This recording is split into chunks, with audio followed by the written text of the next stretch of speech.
Ibu bapak, saudara-saudari, para romo, bruder dan suster yang dikasihi Tuhan, salam sehat berlimpah berkat untuk kita semua. Dalam episode ke-10 ini akan ditampilkan dinamika iman kerajaan Israel di utara. Kita tahu setelah kerajaan-kerajaan itu hancur, akhirnya kerajaan terpecah menjadi dua. Kerajaan Israel di utara dan kerajaan Yehuda di selatan. Secara khusus dalam episode ini akan diperlihatkan dinamika iman umat Allah di kerajaan Israel di utara. Dan bagaimana Raja Israel di utara itu bergulat dengan kesetiaannya kepada Allah Yahweh. Meskipun kita tahu akhirnya Raja Israel di utara itu membangun lembu-lembu, melakukan penyembahan berhala dan membuat ibu kota tandingan Samaria. Maka kita bisa mengerti bahwa orang-orang Israel pada zaman Yesus tidak bergaul dengan orang-orang di Samaria. Dan tentu penjelasan-penjelasan lainnya yang sangat menarik. Karena itu selamat mendengarkan, selamat merenungkan, dan selamat berdoa.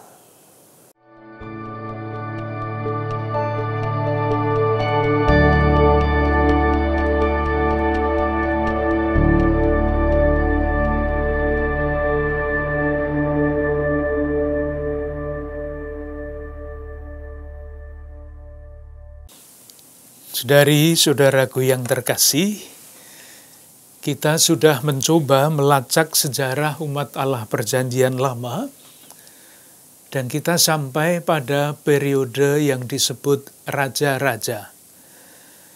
Jadi periodenya bermacam-macam, silahkan sekurang-kurangnya berpegang pada tahap-tahap ini. Pertama, umat Allah Perjanjian Lama dalam perbudakan, kemudian dibebaskan, mengembara di padang gurun. Jadi padang gurun ini penting karena pengembara mereka berjalan berpindah-pindah dengan mentalitas pengembara. Kemudian mereka masuk ke tanah Kanaan, tidak lagi mengembara, tetapi menetap sebagai petani. Silahkan membayangkan perubahan dari zaman pengembaraan ke zaman petani itu. Dan sesudah mereka hidup sebagai petani, langkah berikutnya adalah menjadi kerajaan. Jadi perkembangan sejarah ini ada di latar belakang Kitab Suci Perjanjian Lama. Kita sudah sampai pada periode kerajaan. Periode kerajaan dapat kita bagi menjadi 3 bagian. Yang pertama adalah raja-raja pertama, yang namanya praktis semua kita kenal, yaitu Saul, raja pertama, Daud, dan Salomo.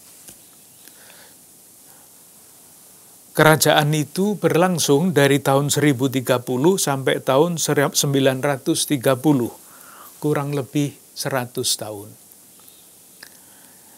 Ketika Salomo mati, kerajaan itu pecah menjadi 2. Kerajaan utara yang disebut kerajaan Israel, dan kerajaan selatan yang disebut kerajaan Yehuda.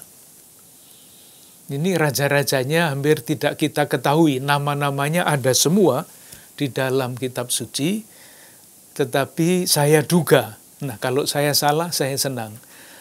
Saya duga saudari-saudara sekalian tidak mudah menghafalkan nama-nama itu karena banyak dan namanya sulit.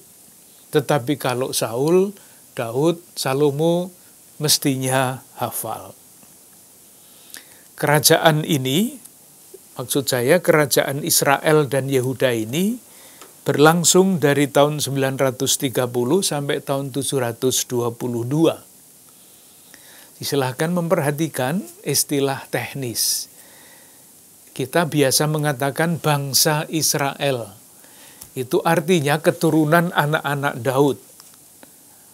Tetapi Israel dalam arti ini pada periode ini adalah nama dari kerajaan utara. Kerajaan utara hancur pada tahun 722 karena memberontak terhadap kerajaan Asyur, dikalahkan dan hancur, habis. Ceritranya hilang. Kerajaan selatan yang lebih kecil masih terus bertahan. Baru kemudian kerajaan selatan pun habis.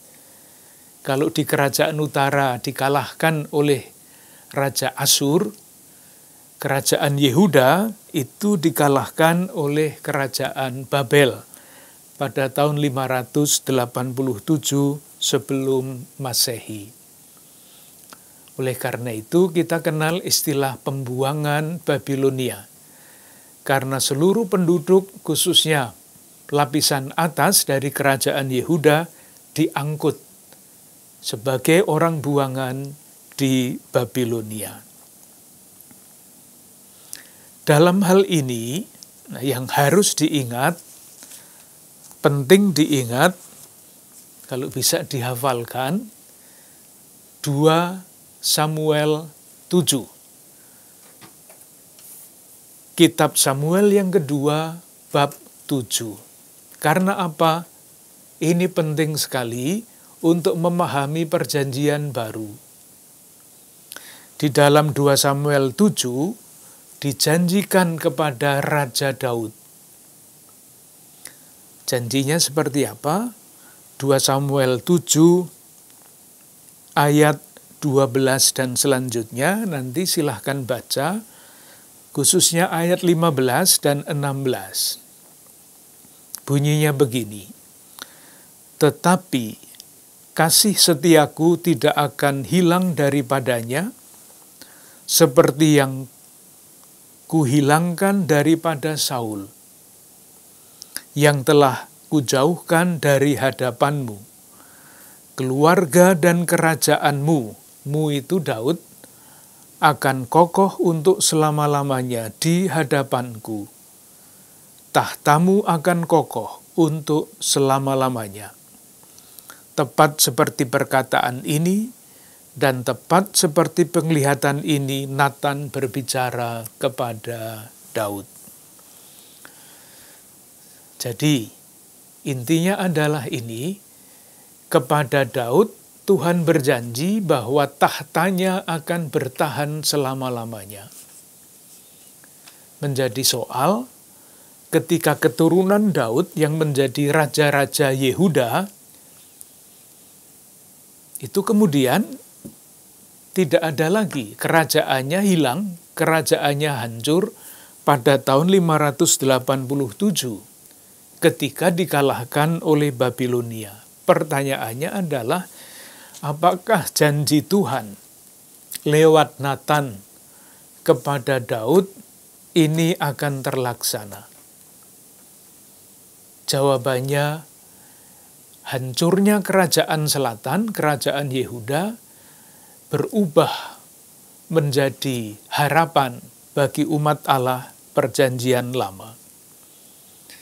Tahtanya sudah tidak ada lagi, tetapi harapan akan janji Tuhan tidak pernah mati. Itulah sebabnya waktu itu kita ambil salah satu contoh, harapan itu dijadikan nyanyian. Misalnya di dalam Mazmur 83. Jadi moga-moga apa yang mau saya katakan jelas, wujud kerajaan sudah tidak ada, tapi harapannya masih ada. Mazmur 83 ayat 3-4, ini ungkapan harapan akan munculnya tahta Daud. Akan munculnya orang yang diurapi dari keturunan Daud. Ayat 3 saya baca.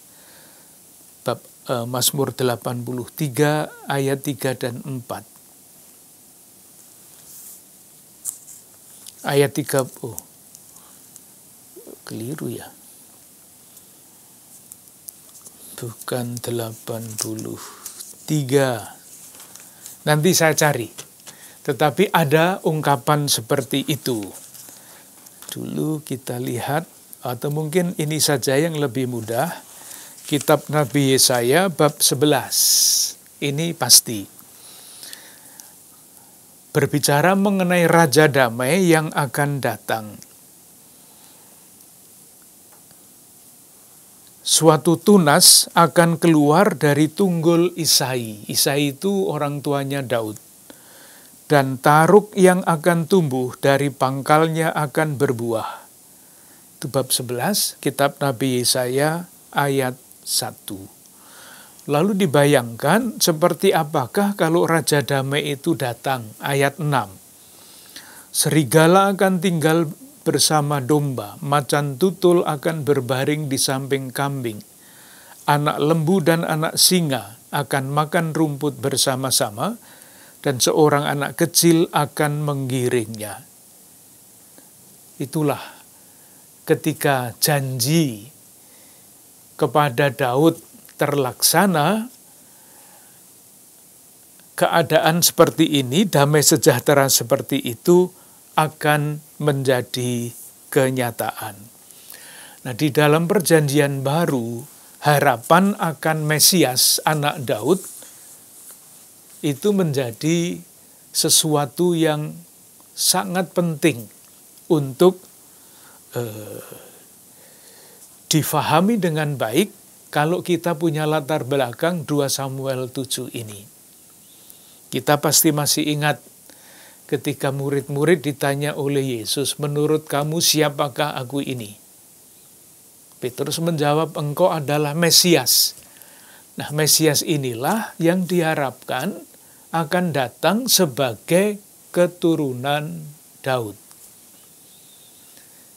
Mesias artinya diurapi, karena Daud diurapi sebagai raja, maka keturunan Daud adalah orang-orang yang diurapi sebagai raja. Jadi silahkan 2 Samuel 7 yang terlaksana di dalam diri Yesus yang disebut Yesus anak Daud. Maka Yesus lahir di Bethlehem karena Bethlehem adalah tempat kediaman atau wilayah Raja Daud. Sesudah Salomo yang kita kenal atau dikenal atau selalu diberitakan sebagai raja yang sangat bijaksana, ternyata kerajaannya pecah. Kenapa kerajaannya pecah?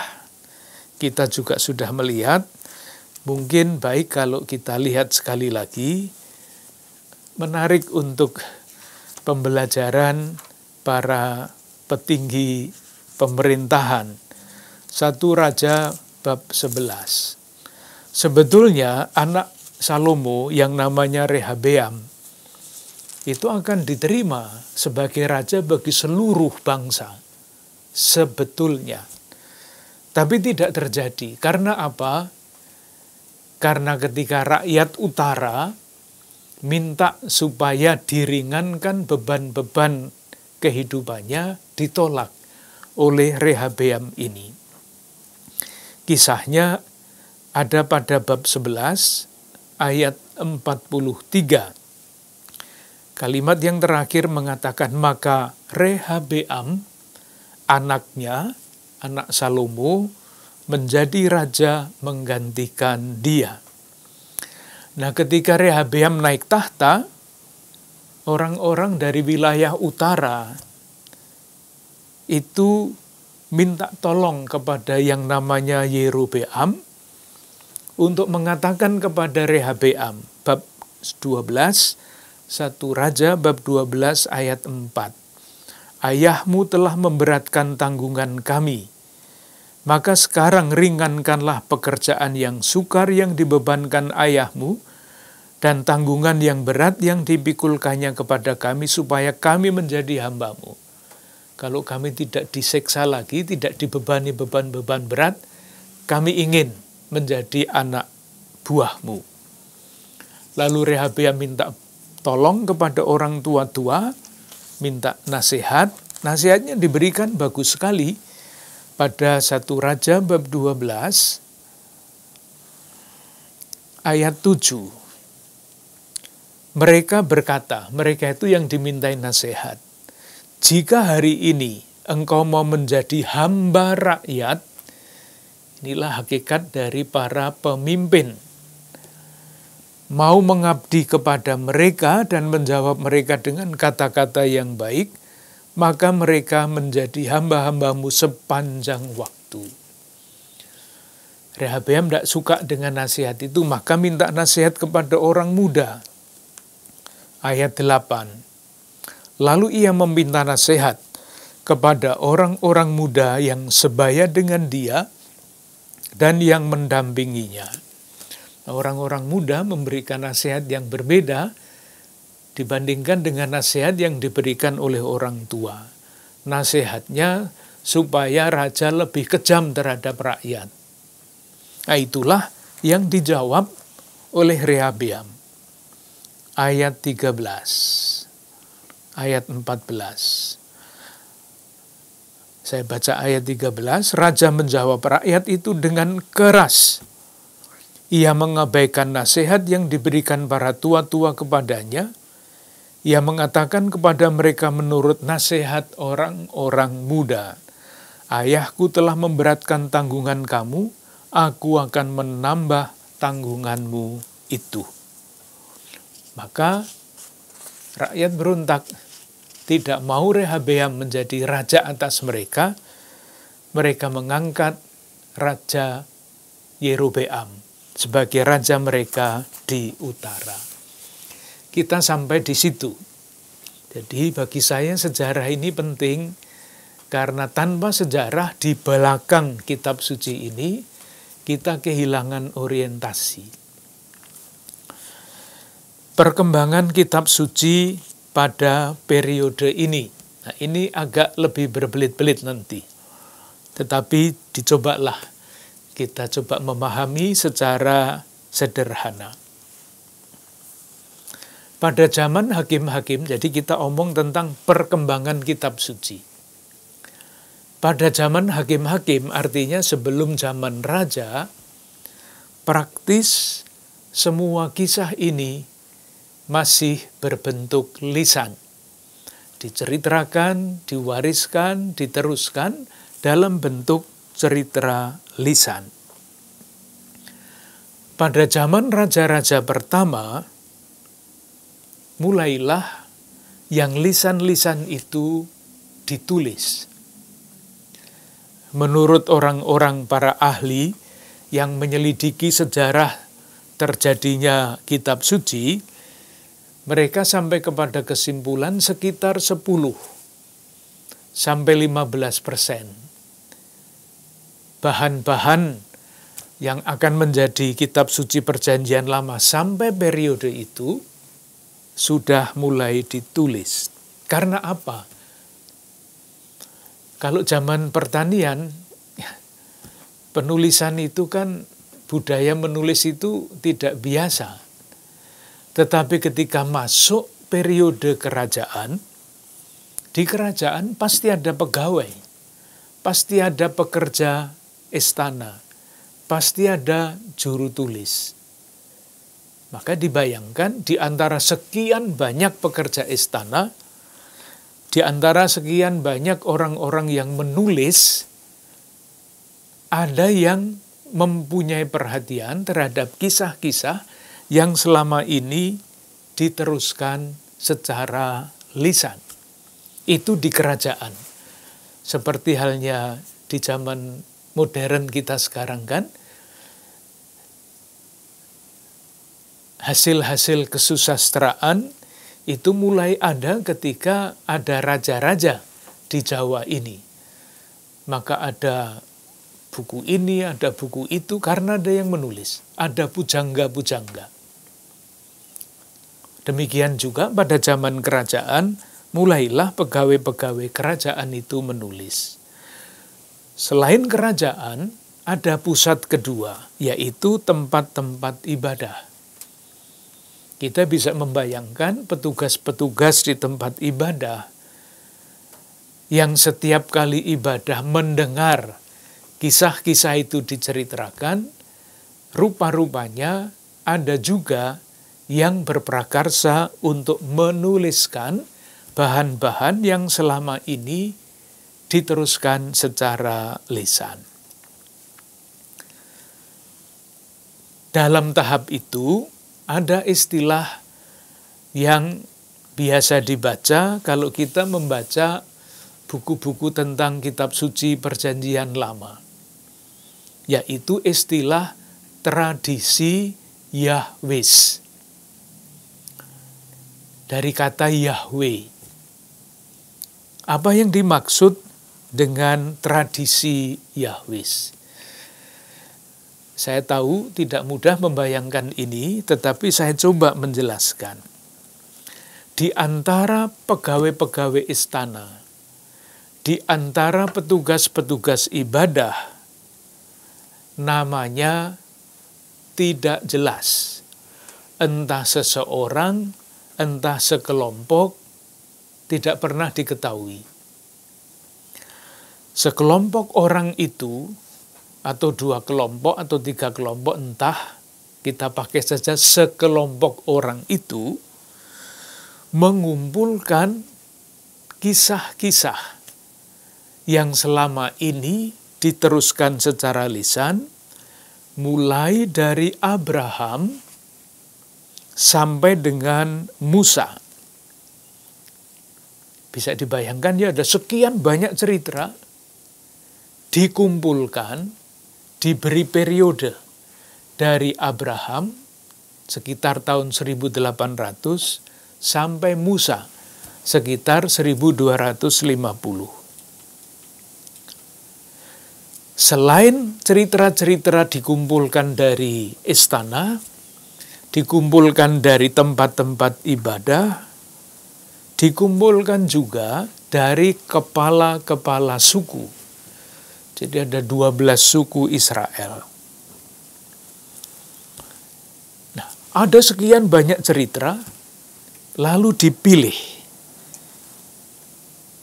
Apa yang dipilih?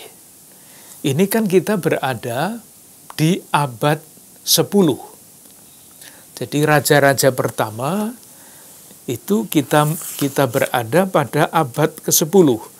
Dari 1030 sampai 930. Padahal ceritanya, kisahnya, itu dari tahun 1800 sampai dengan 1250. Abraham sampai Musa. Sementara kita berada di dalam zaman kerajaan. Maka, yang dipilih dari antara kisah-kisah tadi, dan kemudian dikumpulkan adalah kisah-kisah yang penting bagi umat Allah Perjanjian Lama di abad ke-10. Jadi kita bayangkan selain dikumpulkan, selain dipilih, tentu ada usaha untuk menerjemahkan. Sehingga misalnya aturan-aturan yang berlaku di zaman pertanian disesuaikan sedemikian rupa sehingga cocok untuk zaman kerajaan. Cerita-cerita itu diatur mulai dari Abraham, Keluaran, Sinai, Padang Gurun.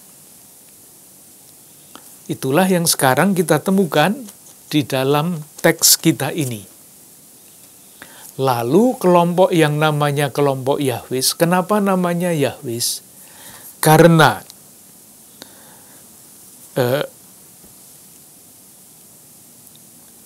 penulis-penulis ini menggunakan nama Yahweh di dalam kisah-kisah itu.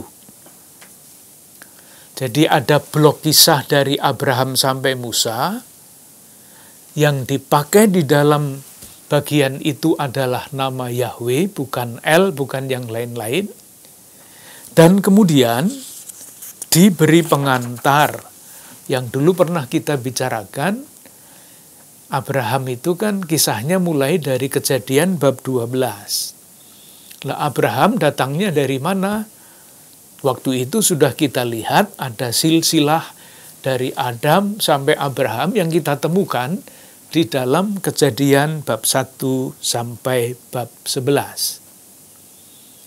Sehingga Abraham tidak tiba-tiba muncul, tetapi ada sejarah lebih awalnya.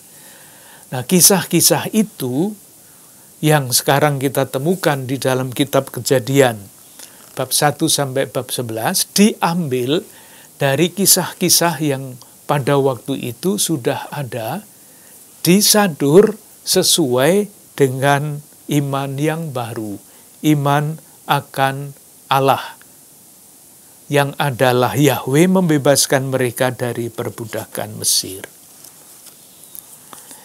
Tradisi ini sekarang kita temukan dari dalam kitab Kejadian sampai dengan kitab Ulangan. Jadi sudah hampir jadi. Garis besarnya sudah ada. Abraham, Musa diberi pengantar. Yang menulis adalah sekelompok orang, tidak ada namanya, yang menggunakan nama Yahweh untuk menyebut Allah. Selanjutnya di dalam periode ini, karena sekarang kita berada di periode kerajaan ya, dan ada pegawai-pegawai raja, pegawai-pegawai istana, mereka menyaksikan apa yang terjadi pada periode itu. Jadi sekarang misalnya kita temukan bahan-bahan itu, kisah penggantian pengangkatan Daud, kemudian pengangkatan Salomo. Mereka itu kan ada di dalam istana, orang-orang pegawai-pegawai itu. Maka misalnya mereka menulis, kalau kita ambil 2 Samuel bab 9 sampai dengan ayat 12, mengenai Daud. Bagaimana Daud langkah demi langkah akhirnya menjadi raja.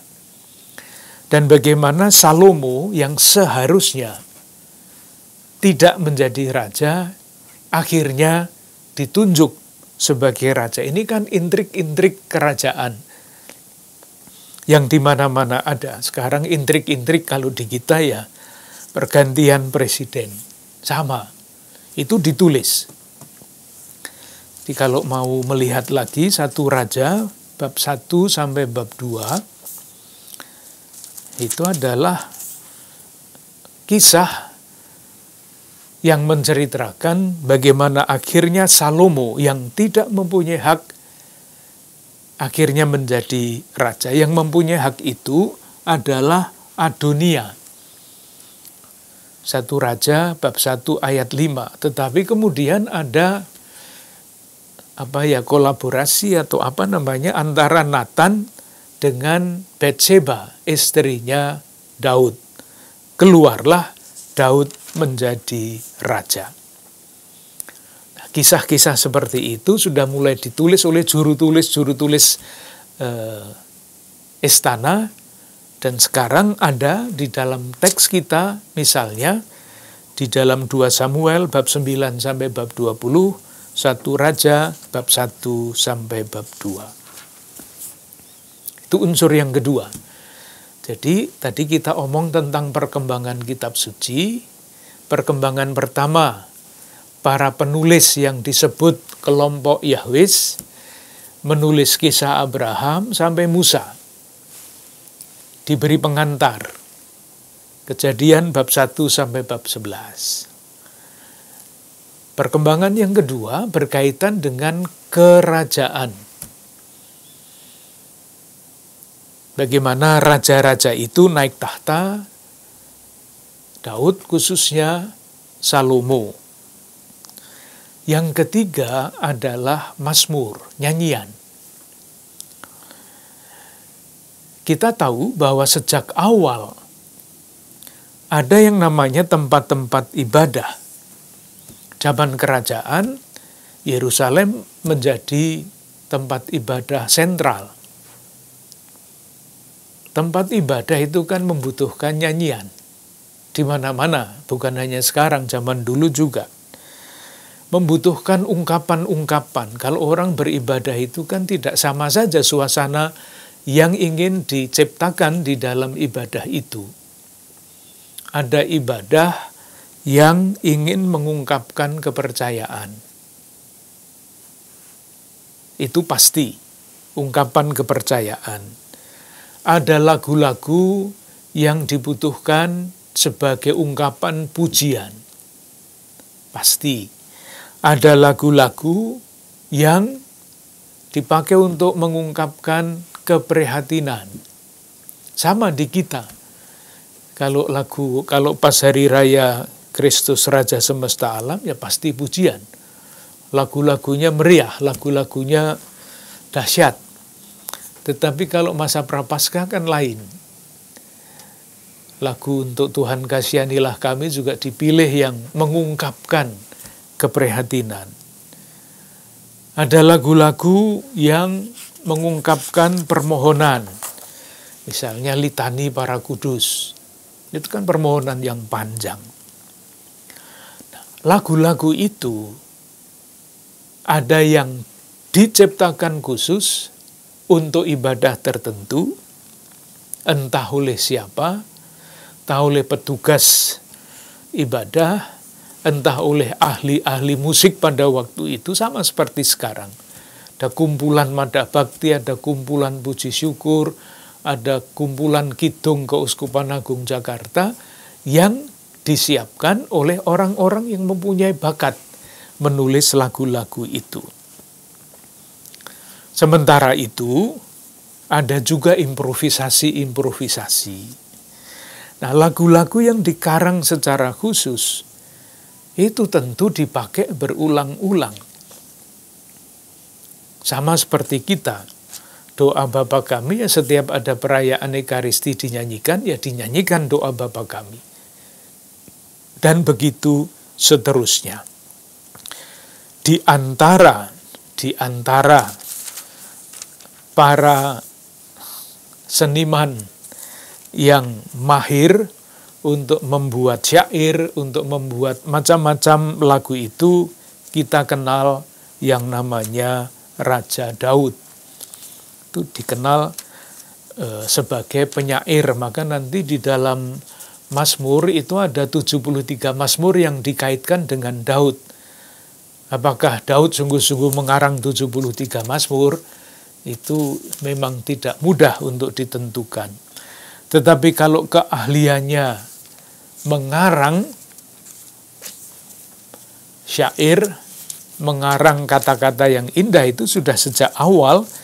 Misalnya 2 Samuel bab 1 ayat 17 sampai 27. Ini ratapan. Jadi mengungkapkan isi hati yang meratap tetapi dengan segala macam kata-kata yang indah. Ratapan Daud karena Saul dan Yonatan. Saya baca satu ayat saja untuk menunjukkan indahnya kata-kata itu. 2 Samuel bab 1 ayat 19. Kepermayanmu hai Israel, mati terbunuh di bukit-bukitmu. Betapa gugur para pahlawan, dan selanjutnya. Indah kata-kata itu. Buku yang sama, bab 22, dilihat saja bentuknya sudah jelas. Ini adalah semacam syair-syair yang indah. Bab 22, 2 Samuel bab 22, nyanyian syukur Daud. Daud mengatakan perkataan nyanyian ini kepada Tuhan pada waktu Tuhan telah melepaskan dia dari cengkeraman semua musuhnya dan dari cengkeraman Saul. Ungkapan syukur karena lepas dari cengkeraman.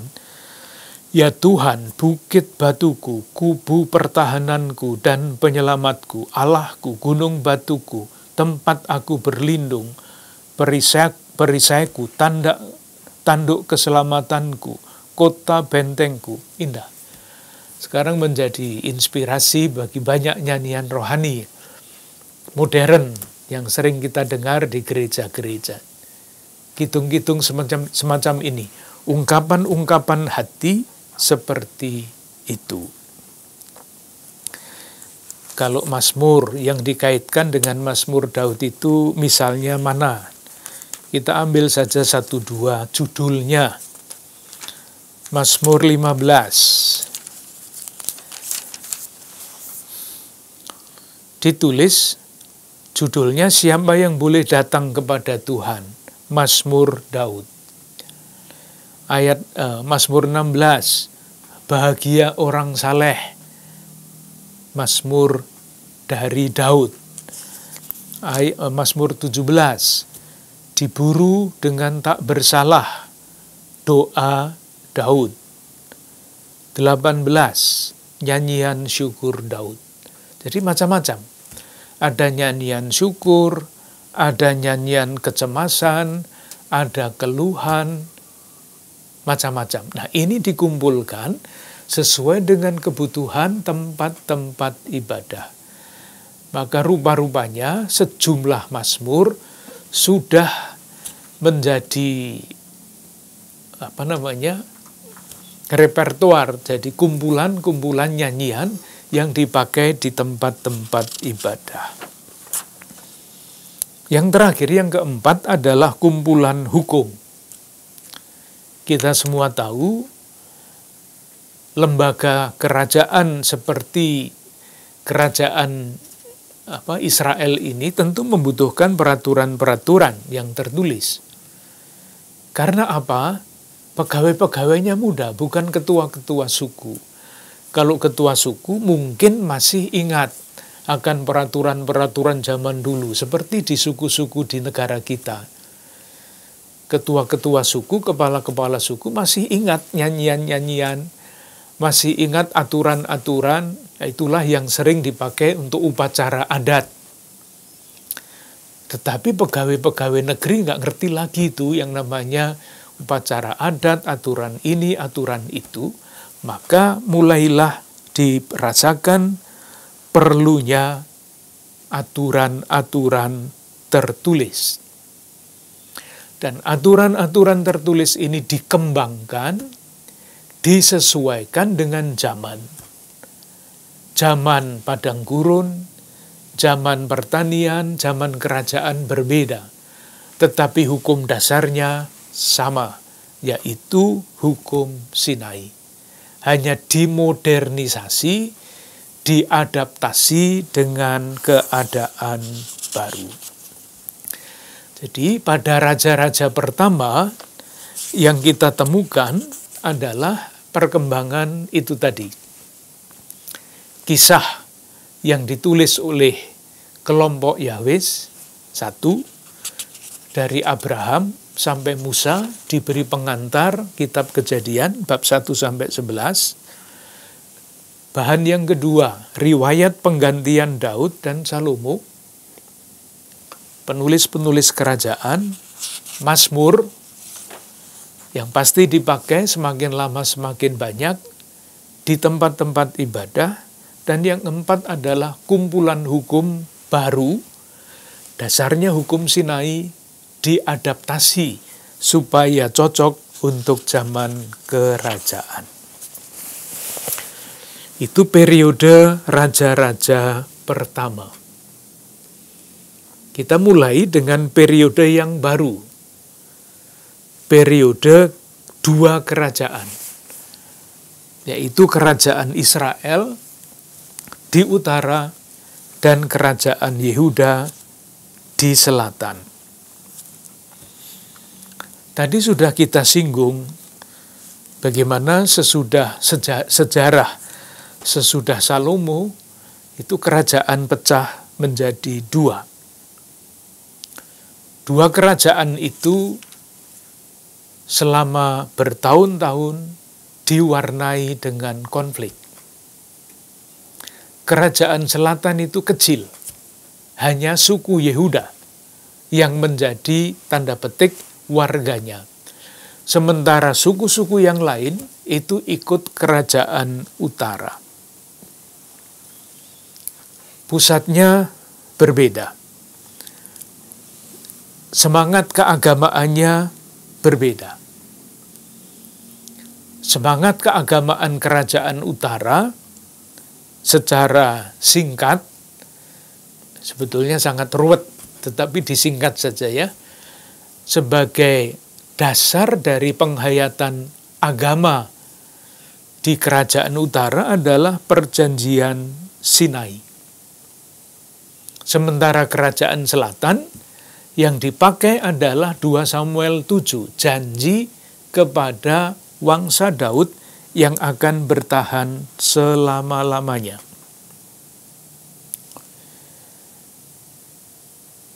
Identitasnya seperti apa? Nah, sekarang kita lihat identitas kerajaan utara. Jadi kita lihat dulu kerajaan utara yang akan selesai pada tahun 722. Lalu nanti kita lanjutkan dengan kerajaan selatan. Sesudah tahun 722 sampai dengan pembuangan Babilonia tahun 587. Sudah kita lihat sekali lagi bagaimana Yerobeam menjadi raja di kerajaan utara. Apa yang dia lakukan? Kembali lagi, satu bagian yang penting yang dapat menjelaskan banyak hal adalah 1 Raja bab 12. 1 Raja bab 12 ayat 25 sampai 33 diceritakan, judulnya di kitab suci kita adalah Yerobeam memulai ibadah baru. Di ibadah di selatan itu pusatnya Yerusalem. Ketika kerajaan pecah menjadi 2, orang-orang di utara, di kerajaan Israel, itu masih sering pergi ke Yerusalem. Nah, kalau begitu kan merugikan kerajaan utara, menguntungkan kerajaan selatan. Oleh karena itu, Yerobeam, raja Israel, raja kerajaan utara, mendirikan tempat ibadah baru. Bisa dibayangkan dengan mudah supaya orang-orangnya tidak pergi ke Yerusalem. Itulah yang diceritakan pada bab 12, 1 Raja ayat 28. Kita baca supaya tidak hanya bayangan saja. 1 Raja bab 12 ayat 28. Sesudah menimbang-nimbang, maka raja membuat 2 anak lembu jantan dari emas, dan ia berkata kepada mereka, "Sudah cukup lamanya kamu pergi ke Yerusalem." Bayangkan ya, meski sudah pecah, tetapi rakyatnya masih pergi ke Yerusalem. "Hai Israel, lihatlah sekarang Allah-Allahmu yang telah menuntun engkau keluar dari tanah Mesir." Yang disebut Allah-Allahmu di kerajaan utara itu siapa? Yaitu yang direpresentasikan dengan anak lembu jantan dari emas. 2. Kenapa? Karena di selatan juga ada benda seperti itu, yaitu kerub, malaikat, yang diletakkan di atas tahta, di atas tabut perjanjian, dan menjadi tempat singgasana Allah, Yahweh. Maka di utara dibuat 2 anak lembu jantan dari emas untuk menyaingi tempat ibadah di Yerusalem. Di mana tempat ibadah itu didirikan? Hai Israel, lihatlah sekarang Allah-Allahmu yang telah menuntun engkau keluar dari tanah Mesir. Lalu ia menaruh lembu yang satu di Betel dan yang lain ditempatkannya di Dan. Ini 2 tempat ibadah baru yang didirikan oleh Yerobeam. Betel itu adalah sudah tempat suci sejak zaman bapa-bapa bangsa. Nanti bisa dilihat kitab Kejadian bab 28 ayat 10 sampai 22 mengenai Betel. Betel itu artinya Betel itu artinya rumah Allah. Sudah jelas dari namanya. Kemudian ada kota Dan, namanya Dan, D-A-N. Bukan Dan bahasa Indonesia, tetapi Dan itu nama. Itu adalah kota penting pada zaman hakim-hakim. Disitulah dua tempat ibadah baru didirikan. Untuk apa? Dalam rangka konsolidasi kerajaan. Jadi ini secara politis diharapkan dua tempat baru ini menjadi identitas bangsa Israel, kerajaan utara. Supaya tidak diganggu-ganggu lagi oleh Yerusalem. Maksud saya supaya rakyatnya sudah tidak kembali pergi lagi ke Yerusalem. Membangun identitas bangsa dengan mendirikan dua tempat ibadah baru. Tetapi, mengapa Yerobeam ini membuat dua patung lembu, anak lembu dari emas? Nah, itulah pertanyaannya.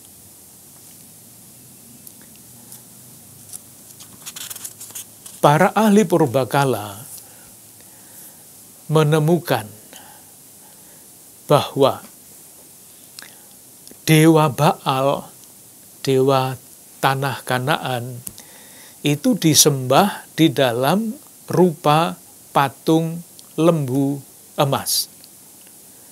Jadi, kalau Raja Yerobeam, Raja Israel, menempatkan dua anak lembu emas di tempat ibadah, apakah ini tidak berarti bahwa sebetulnya mereka sudah meninggalkan agama Yahweh?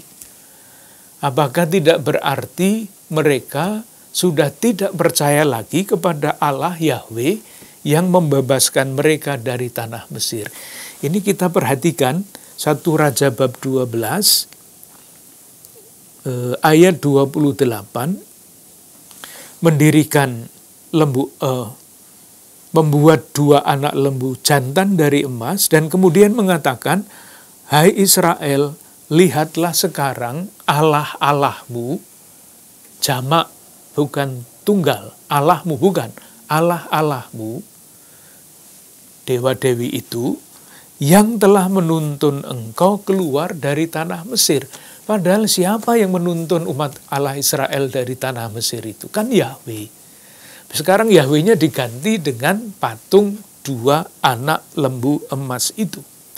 Ini kira-kira maksudnya Raja Yerobeam itu apa? Nah, itulah yang tidak mudah untuk dijawab. Yang paling mudah mengatakan begitu saja kerajaan utara meninggalkan Yahweh. Apakah sesederhana itu? Rupa-rupanya tidak. Wilayah kerajaan utara itu 50% penduduknya adalah orang-orang Kanaan. Tidak demikian halnya dengan kerajaan selatan. Sekali lagi, wilayah kerajaan utara Israel 50 penduduknya adalah orang-orang Kanaan. Orang Kanaan menyembah apa? Ya menyembah Baal. Patungnya apa? Yaitu patung Baal itu adalah lembu emas. Apakah tidak mungkin kita lihat di balik pembuatan dua anak lembu emas ini kelicikan dari raja untuk menarik orang-orang asli Kanaan, bukan orang Israel, supaya beribadah juga di tempat-tempat yang didirikan itu. Loh, sekarang orang-orang Israel itu kok juga menyembah patung lembu emas seperti kita? Apakah seperti itu? Kalau benar demikian, ini manipulasi agama untuk kepentingan politik. Dimanipulasikan agamanya. Ambil hati orang Kanaan untuk menunjukkan bahwa orang-orang Israel juga menyembah sesembahanmu. Jadi mari kita baik-baik satu di antara kita. Atau untuk menarik orang-orang Kanaan juga untuk beribadah di tempat itu. Dengan demikian, keuntungan-keuntungan politik diperoleh dengan mengorbankan yang paling dasar di dalam agama Yahweh. Mengganti kerub-kerub yang menjadi tahta Yahweh di Yerusalem dengan 2 anak lembu dari emas. Apapun artinya, apapun maksudnya, ini adalah kisruh, ini adalah kacau. Untuk kepentingan politik semua bisa dimanipulasi. Nah, itu kerajaan utara, konsolidasi di dalam bidang politik menggunakan dengan memanipulasi agama. Masih kurang di kerajaan utara. Apa yang kurang? Belum punya ibu kota. Betel dan itu adalah tempat ibadah. Yerusalem sudah punya ibu kota.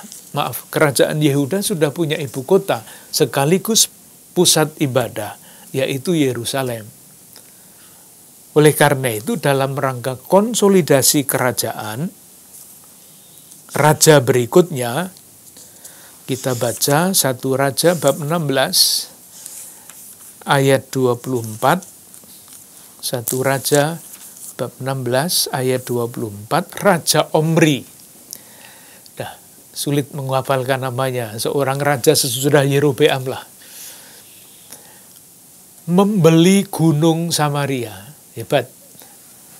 Itu diceritakan 1 Raja bab 16 ayat 24. Saya baca. Kemudian ia membeli gunung Samaria daripada Semer dengan 2 talenta perak. Ia mendirikan suatu kota di gunung itu dan menamainya Samaria menurut nama Semer pemilik gunung itu. Raja Omri melengkapi konsolidasi kerajaan utara dengan mendirikan ibu kota, membeli Gunung Semer menjadi ibu kota. Apa yang dikatakan selanjutnya mengenai raja-raja ini? Ayat 25 dan 26. Omri melakukan yang jahat di mata Tuhan, dan ia melakukan kejahatan lebih daripada segala orang yang mendahuluinya. Kalau kita rasakan kalimat ini, melakukan kejahatan lebih daripada segala orang yang mendahuluinya. Itu artinya semakin lama kejahatan di Israel itu semakin dahsyat. Lalu masih dikatakan, ia hidup menurut segala tingkah laku Yerobeam bin Nebat, dan menurut dosa Yerobeam yang mengakibatkan orang Israel berdosa pula. Yerobeam itu raja yang pertama utara tadi. Terus diikuti. Semakin lama dosanya semakin dahsyat. Raja yang paling boleh dikatakan yang paling jahat itu adalah Raja Ahab. Diceritakan mulai dengan bab 16, 1 Raja bab 16 ayat 29 sampai 34. Kita baca dulu refrennya. Raja ini. Bab 16 ayat 30. Ahab bin Omri, Ahab itu anaknya Omri, maka dipakai bin, melakukan apa yang jahat di mata Tuhan, lebih daripada semua orang yang mendahuluinya. Jadi semakin lama semakin jahat. Nah, kejahatannya di mana? Ayat 31, seakan-akan belum cukup ia hidup dalam dosa-dosa Yerobeam bin Nebat. Yerobeam itu kakeknya. Maka ia mengambil pula Isabel, anak Etbaal, raja orang Sidon, menjadi istrinya. Sehingga ia pergi beribadah kepada Baal dan sujud menyembah kepadanya. Jadi referen hidup raja-raja itu seperti itu. Kekecualian ada 2-3 yang tidak disebut menjalankan yang jahat di hadapan Tuhan. Dalam hal ini kejahatannya adalah menyembah Baal. Nah, pada zaman raja ini, Yahwisme hampir punah. Ya, ini rajanya menyembah Baal. Rakyatnya apa? Rakyatnya ikut rajanya. Tapi itulah yang kita sebut sejarah keselamatan. Di tengah-tengah kemerosotan yang dahsyat dalam agama Yahwisme, muncul nabi-nabi. Nabi-nabi yang berhasil mengembalikan Yahwisme dan kemudian mematahkan supremasi Baal. Dan nabi yang pertama di dalam nanti gerakan kenabian sampai akhir kerajaan selatan hancur, bahkan sesudahnya, nabi yang pertama namanya Nabi Elia. Itulah yang diceritakan pada satu raja mulai bab 17 dan selanjutnya. Nanti silahkan membaca sendiri mulai bab 17 sampai dengan bab 19. Ini menarik sekali untuk dibaca. Intinya begini, raja yang namanya Ahab ini, yang menyembah Baal, mempunyai nabi-nabi juga. Namanya nabi-nabi palsu, nabi-nabi bayaran. Tergantung amplopnya berapa, ia akan mengatakan sesuatu, tergantung pesanan. Inilah yang menghancurkan agama Yahwisme. Elia tampil sebagai pejuang untuk Yahwisme, dan di dalam kisah-kisah ini dari bab 17 sampai bab 19 diceritakan bagaimana Elia mengalahkan nabi-nabi Baal itu. Kita coba lihat lalu kita selesai untuk sementara. Kita baca 1 Raja bab 18. Saya tunjukkan ayat-ayatnya dulu.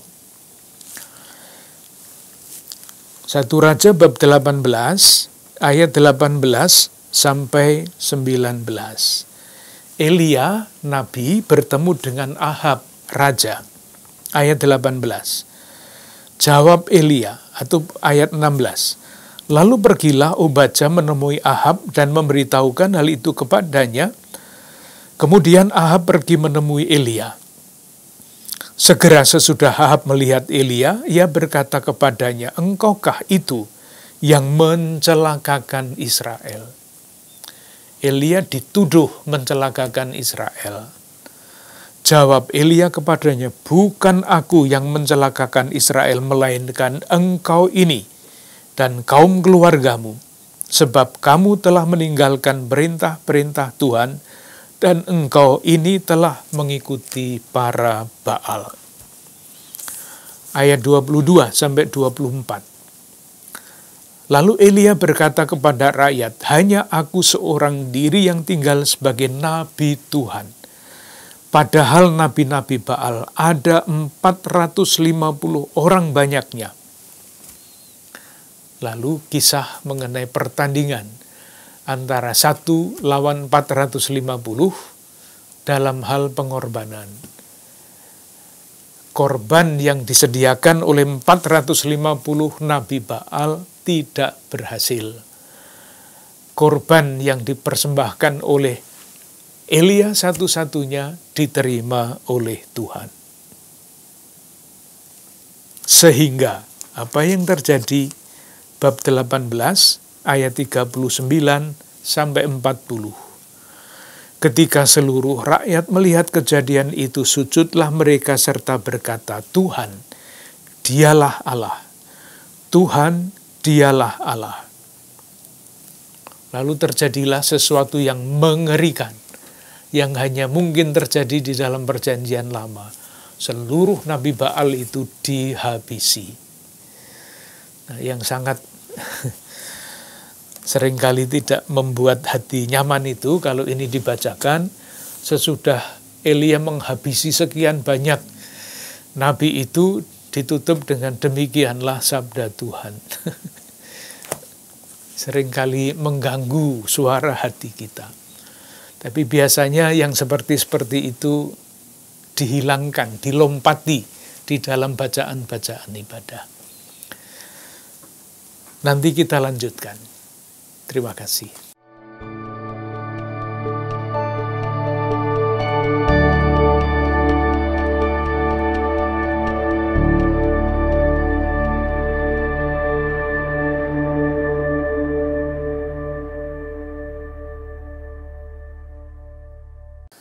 Saudari-saudara yang terkasih, sangat menarik ulasan sejarah dan juga refleksi iman dalam episode ini. Dan juga dalam episode ini dihadirkan Nabi Elia, Nabi yang menyuarakan panggilan kesetiaan kepada Allah Yahweh. Pada saat ketidaksetiaan, pada saat situasi kelaliman, dibutuhkan seorang nabi yang menyuarakan, mengingatkan kembali, melakukan reorientasi umat Allah untuk kembali setia dan taat kepada Allah Yahweh. Semoga kita bisa memetik inspirasi iman dan buah-buah rohani bagi kehidupan kita masing-masing. Kita mohon berkat Tuhan. Semoga Allah yang Maha Kasih memberikan perlindungan, bimbingan, dan berkat-Nya ke atas kita semua, keluarga dan komunitas kita. Dalam nama Bapa, Putra, dan Roh Kudus. Amin. Sampai jumpa, terima kasih, selamat malam.